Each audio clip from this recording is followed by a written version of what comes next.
Hi guys, I'm Shmi, and today I'm taking a look at the Tesla Model S P85D. Full electric, 700 horsepower, 931 newton meters of torque. Massive, massive numbers, and it's a pretty astonishing car. It's taking me totally by surprise, but I'm going to take a look around the car, talk a little bit about the spec of this, show you the interior, and go out for a test drive in it, because it's truly remarkable to somebody who's never properly experienced a full electric vehicle before now.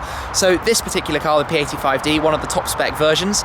If you're from California or Norway or the Netherlands or somewhere, you're probably quite used to them because they're becoming very popular very quickly with lots of government subsidies, obviously due to the green emissions side of things. In the UK, there's a £5,000 grant back if you purchase a new Tesla, and they're starting to become quite interesting and popular here, but taking a while for deliveries to come through. We're a little bit behind everywhere else. So a model like this, the P85D, customer cars have literally only just started being delivered here. So this is a press car that's come over from the Netherlands for me to take a look at and spend a couple of days with, getting used to and learning. So we'll kick off by taking a look around, and I'll talk a little bit about it. So the P85D, well, the Model S in general, starts life as sort of, if you imagine like a metal skateboard with four wheels. All the batteries and weight is right down towards the bottom of the car. It's a 5-seater saloon car, but because of that, you basically have a boot at the front and a boot at the rear, and a lot of space inside, as I'm going to show you as well. Looks-wise, it's very distinguishable.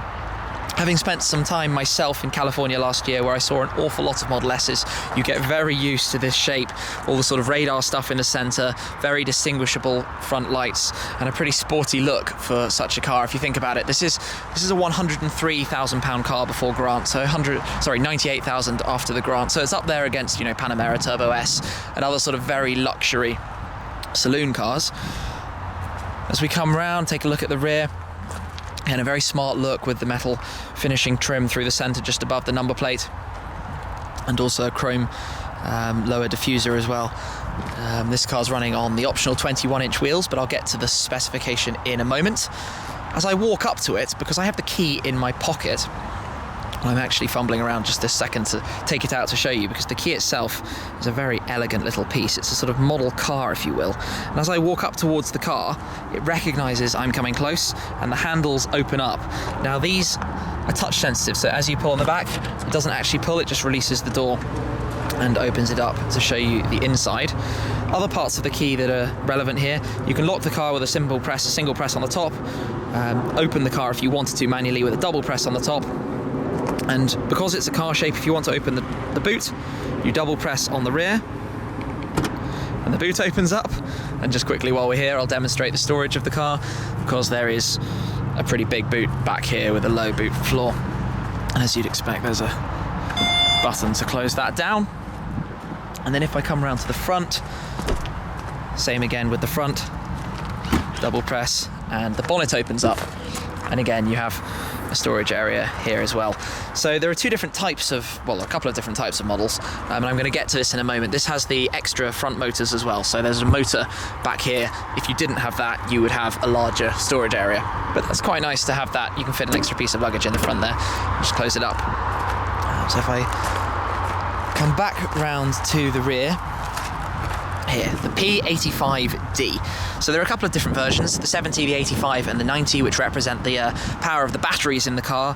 P is for performance, D is for dual motor. So the P85D and the one version that will come in above this, the P90D, have the dual motor setup. So this car has a 700 PS motor in total between the two electric motors, one for the front, one for the rear. 471 of that horsepower is at the rear, so touch over 200 is for the front. So it's all-wheel drive, phenomenal grip and an unbelievable launch. You've probably heard of Tesla's, well, insane mode that this car has and ludicrous mode that they're soon to introduce. Let's jump inside and take a look. Inside then, you can immediately see the heart of this car. The massive digital display here in the center console that replaces all the sort of traditional buttons you'd expect to find in a car. And I'm going to do a full piece about this because there's almost too much to show you in this one. We'll do a quick overview though. You have this web browser. The car is connected to the internet all of the time. That means you get updates to the car itself over the air. So, for example, I was just told that a recent update enabled blind spot monitoring. The hardware was already there, and it took the software being updated and being delivered out to all owners' cars. You have your media. If we come to the nav, you have a pretty good navigation system that's all data connected, of course, and you can look at the local sort of chargers or previous destinations. You can bring up the energy bar, shows you your recent usage. You can see I've just done a big acceleration here, so the recent power has been quite high. There's a pretty awesome rear view camera, very high resolution, and your phone settings as well. And then if you come down to the bottom, you've got the air conditioning and temperatures and seat heating, all the climate control stuff. If you go into the controls menu, this brings up some pretty cool things. So to open the sunroof, for example, slide it back, and the sunroof opens up. I'm going to stop that and close it for the moment though. Oh, I've left it in vent mode. Let's press close and close it all the way. Suspension, raising and lowering the suspension. The car isn't on right now, so we don't have all of that, but I'm going to show you through all of this in more detail because it just goes on and on and on. There's a lot of stuff you can play with in this car. So let's take a general look around. This is a very highly equipped car, so we've got the carbon fiber finish, leather seats, of course, pretty stylish but minimalistic design. There's not much in here. There's no sort of central tunnel, obviously, so you've got this massive storage area, a couple of USB ports and a 12-volt port back there. You slide the armrest back and you've got the cup holders. Take a look at the rear. 3 comfortable seats, a ton of legroom, no shortage in the back for tall rear customers, and you've got the sort of second sunroof part to the rear as well, the sort of panoramic glass, I suppose, look, if you will, and even those seats back there all have seat heating as well.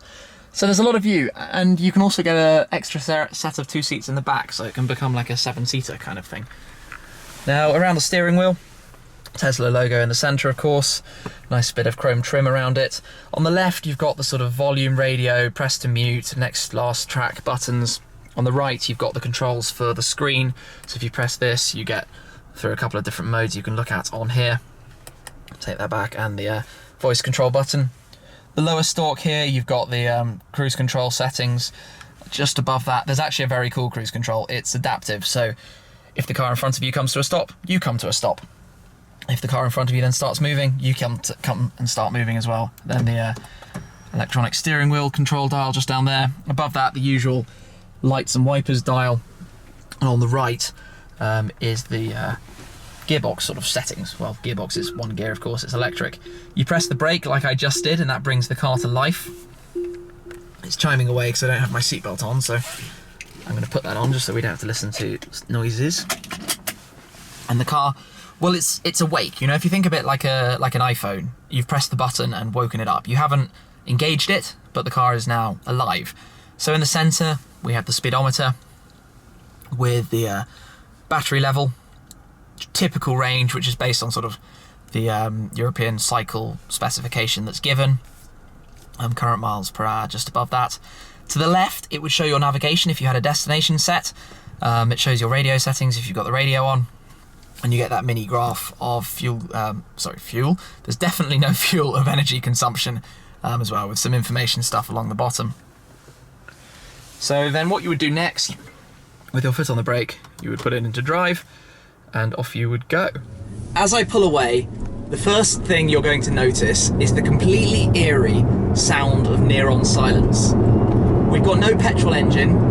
There's almost no noise, just a little electrical tingle in the background as you waft up to a decent speed. And there's so much sound deadening as well. The car is an incredibly quiet one to drive around in. Driving around in London and whatnot, you barely hear anything at all, which is quite nice. It's a very good car to relax in and just sort of go about your business. And there are so many settings you can change as well. So if I head into the car control, you can change the suspension, the ride height, if I go into the driving modes, you've got the steering control, the acceleration, you can change the throttle response. I've got it in insane mode. Obviously that gives us the ultimate throttle response, well, until ludicrous mode comes out on the P90D, but there's a lot of power available as well. You know, it's 700 horsepower and 931 Newton meters of torque. To put this into perspective, even say my McLaren 650S is only 650 horsepower with 700 newton meters of torque. So with 50 horsepower up and over 200 newton meters of torque up, those are some serious numbers. And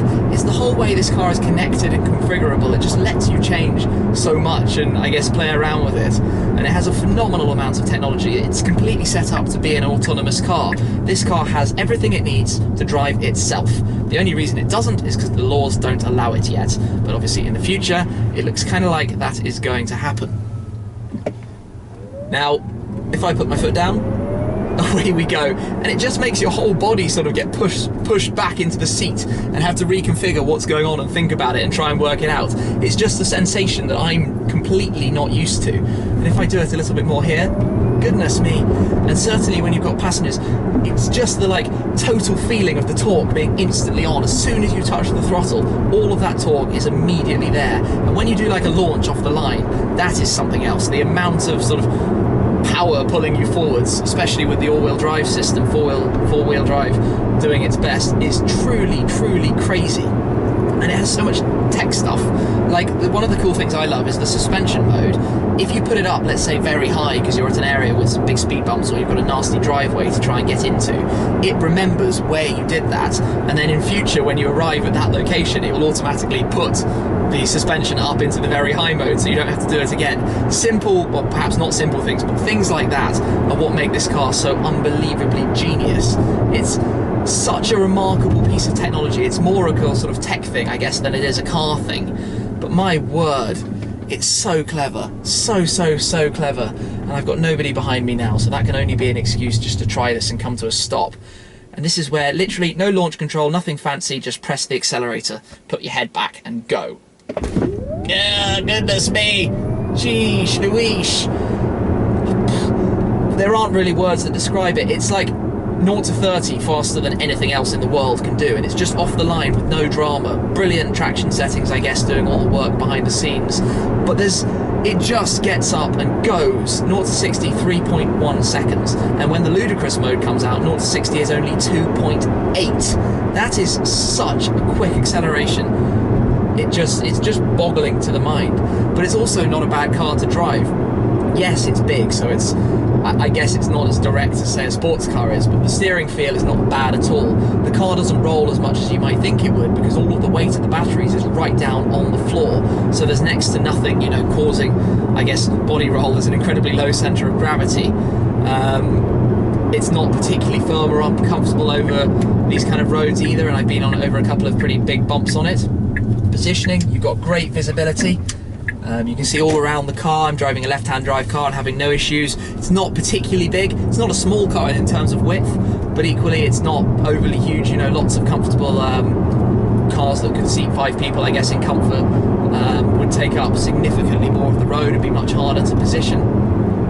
And it just gets on and does its thing. And you know, the electrical range is about 300 miles, which is quite a substantial distance. I'm finding I'm using a little bit more than that. Sorry, I'm doing a little bit smaller theoretical range, but not by a drastic amount. You know, I'm expecting to get 250 miles out of this charge, and then you can pop over to a supercharger location, which the car will very conveniently show you where they all are in the nav menu. Find your nearest one, which is quite easy to do. Places up here, superchargers, and literally, I've got it set for France. We were looking at setting one in a long distance away.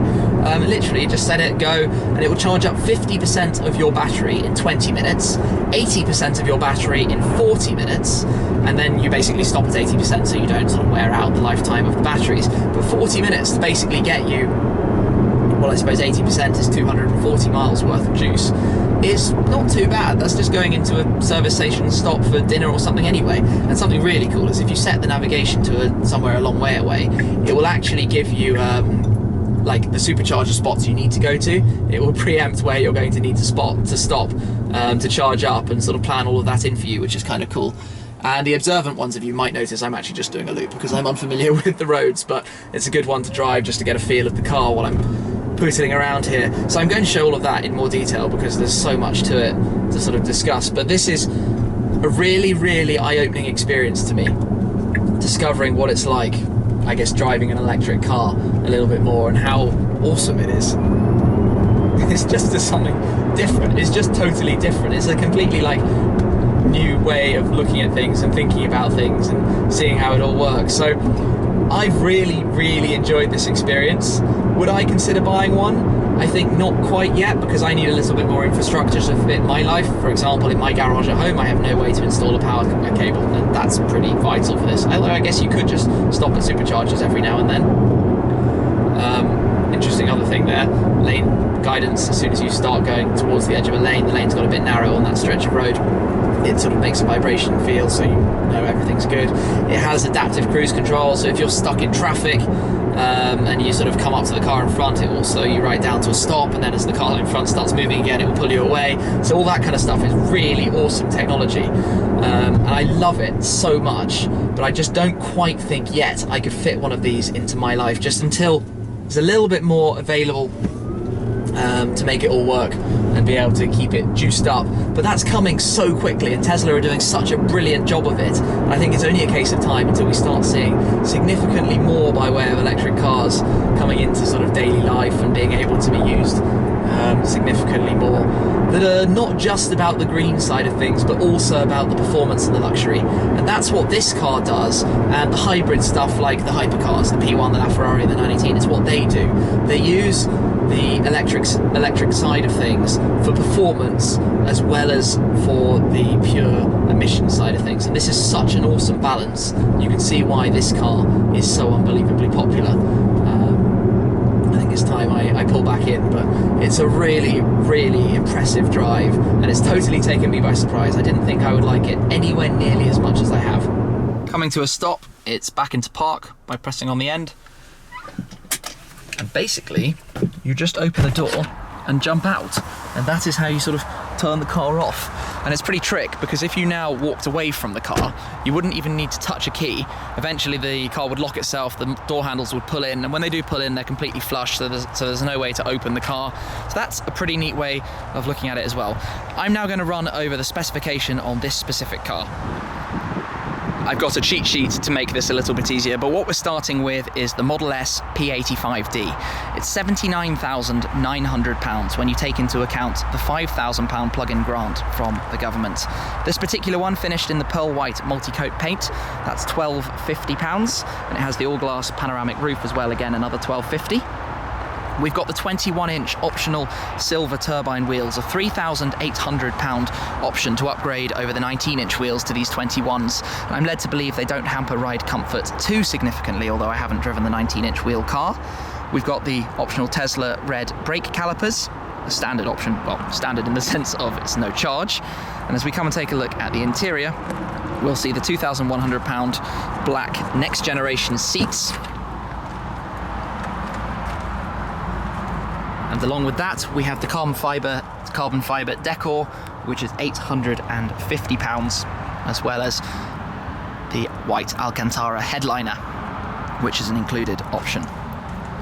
We've also got autopilot convenience features for £2,100, premium interior and lighting for £2,500, the smart air suspension is £2,100, sub-zero weather package for £850, and then it's just destination and regulatory document fees, which bring the total for this car in the United Kingdom to £97,080. So normally at this point in my videos, I'd give you a little bit of a rev sound clip, but that's not going to work with this car. If you pop it in neutral and put your foot on the accelerator, it doesn't do very much. It just, well, you just end up pressing your foot to the floor without really doing anything.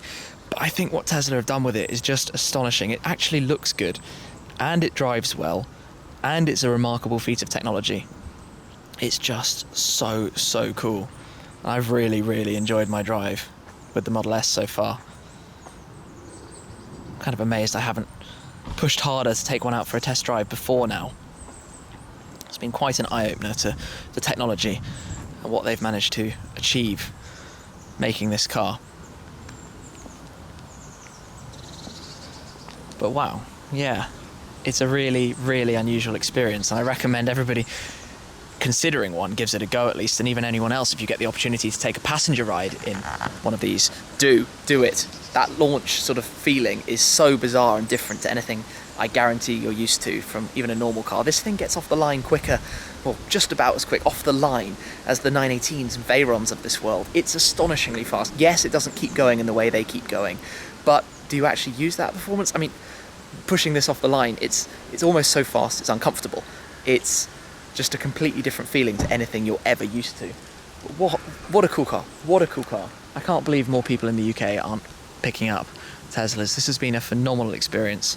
And yeah, like I say, everyone who gets the opportunity needs to go out and give it a go. I promise you, you will love this thing. Just we need a little bit more of the infrastructure to get it all up and running, but that's coming and that's all going to be here very soon. Like looking for the superchargers around London, there are a good few around, well, around where I live and where I'm based, so not too much work. But yeah, thank you very much for watching. I hope you've enjoyed my sort of first thoughts and looks and impressions on the Tesla Model S, the P85D. I've really enjoyed it, and I would love one of these one day, or maybe the next generation, we'll see. Anyway, thank you very much for watching, and I'll catch up with you again very soon. Cheers! Right, so now what you do, literally, is just take this, which is a pretty... What we're looking at here initially is just the turn-on screen I've got set, which has these two... I'm going to be jumping on board the Delta Red 675 LT with Rob, my instructor.